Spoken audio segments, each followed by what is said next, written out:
Oldex. Codex Tyranids, 4th edition. Forgotten Fleets. Written by Phil Kelly and Andy Chambers, with additional text by Hoare and Graham McNeill. Pages 24 and 25. Narrated by R.J. Bailey. With great thanks to Alistair for donating this copy of Codex Tyranids. Many of the Magos biologists that claim to be experts in the nature of the Tyranid threat believe that the Tyranids of Behemoth were not the first to enter our galaxy, merely the first to emerge in any real number. Archaeological evidence indicates at least potential Tyranid contacts long before the 41st millennium. Whether these were proto-hive fleets, a long-range scouting force, or even creatures fleeing ahead of the Tyranid fleets remains in the realms of speculation. But certain imperial records have caused great controversy amongst those who claim to understand the Tyranid presence in our galaxy. Many senior members of the Ordo Xenos, including Inquisitor Kryptman, believe these to be traces of scouting organisms, and that were such instances of preliminary infestation rooted out and exterminated at the earliest opportunity, the Tyranid threat may well have been avoided altogether. The spore of the alien. Some organisms found on worlds deep in the heart of the Imperium have attained an almost legendary reputation, not only for their ferocity, but also their lack of traceable ancestry within their ecosystem. The xeno-organism known as the Catachan Devil, a gigantic centipedal predator that haunts the death world of Catachan, bears many similarities to the earliest forms of Ripper encountered by the Imperium, and even to the Ravener subtype of Tyranid warrior. This creature can often reach the size of a land train, and has such a fearsome reputation that the indigenous warriors of Catachan have taken its name to refer to their most able warriors. Those same xenobiologists who believe that verdant death worlds are simply planets which have undergone the first stage of Tyranid infestation before their seeding fleet was driven off, maintain that creatures such as the Catachan Devil are the descendants of vanguard organisms that, divorced from their hive fleet, have evolved into non-standard Tyranids to better survive whilst orphaned from their parent fleet. Other examples include the Brain Leaf, a descendant of the Tyranid Cortex Leech, and the Kraken, a mighty undersea predator that patrols the icy depths of the death world of Fenris. Tiamat, M35. Tiamat was the name given to a large double-binary system on the eastern fringe in M35 by an explorator fleet hailing from the Triplex Fall. Tiamat was remarkable in that it contained no less than 7 large life-sustaining worlds and a host of lesser planetoids. Explorators discovered to their cost that every biosphere in the system was a death world of the most voracious kind.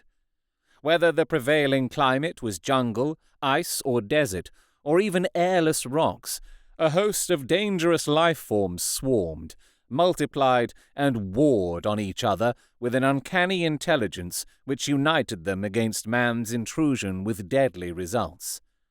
Xenologists eventually determined that the life all over the system shared common ancestry and had developed various ways to get from world to seed new territory.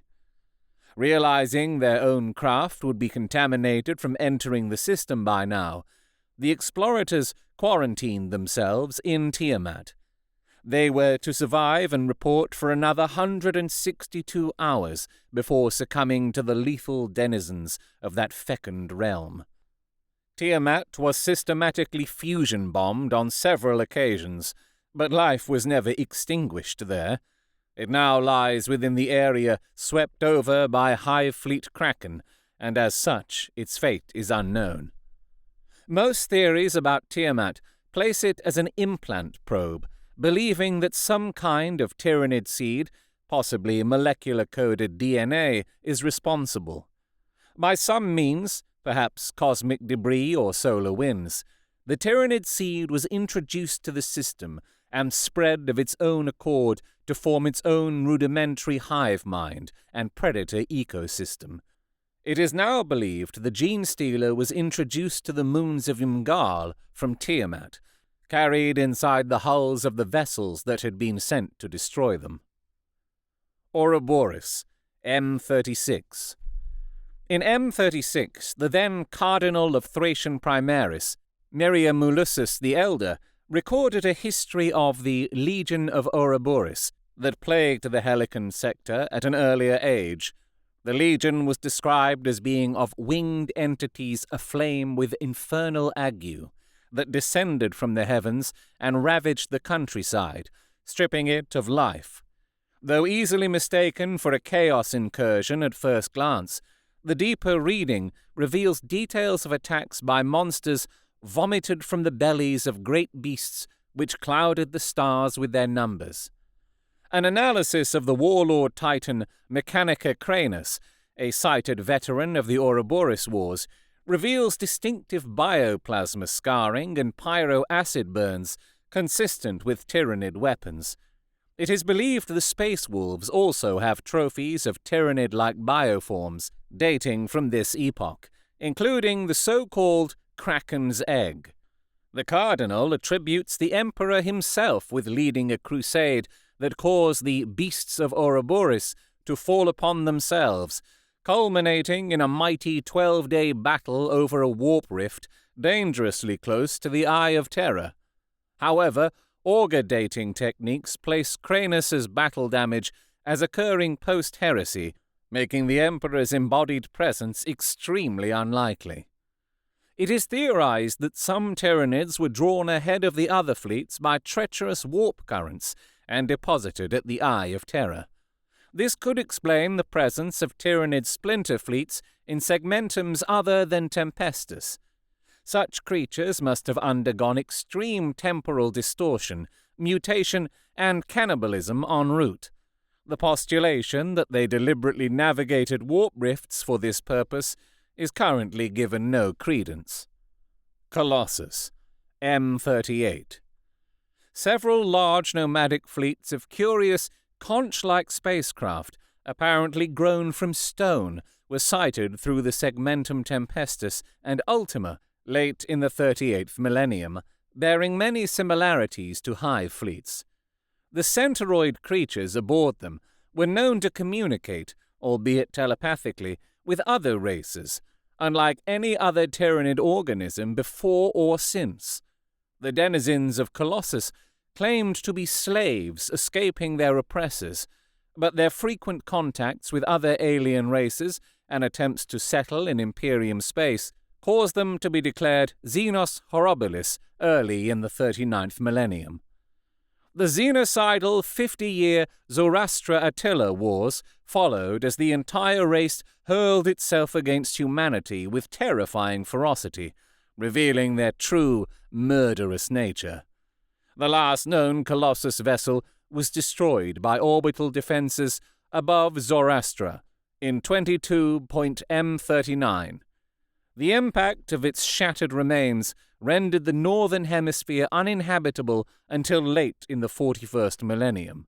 Only now are explorator expeditions beginning to piece together the truth. We cannot live through this. Mankind cannot live through this. In a single day they have covered the surface of this planet with a flood of living blades and needle-fanged mouths. Kill one and 10 take its place. If they are truly without number, then our race is doomed to a violent death before every shred of our civilization is scoured away by a force more voracious than the fires of hell themselves. Death! By the machine god, death is here! The last words of Magos Barnack. You have been listening to Oldex, Codex Tyranids, 4th edition, Forgotten Fleets, written by Phil Kelly and Andy Chambers, with additional text by Andy Hoare and Graham McNeill, pages 24 and 25, narrated by R.J. Bailey. With great thanks to Alistair for donating this copy of Codex Tyranids. Thank you to Phil Kelly, Andy Chambers, Andy Hoare, and Graham McNeill for writing the fiction I grew up with. If you've enjoyed this, please leave a review where you found it, or like, share, and subscribe on YouTube, depending how you're listening.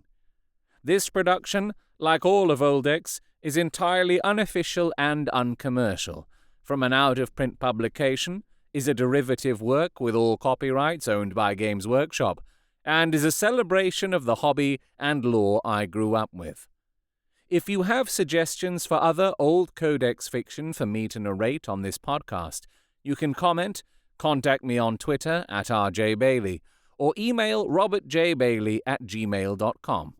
Links are in the show description.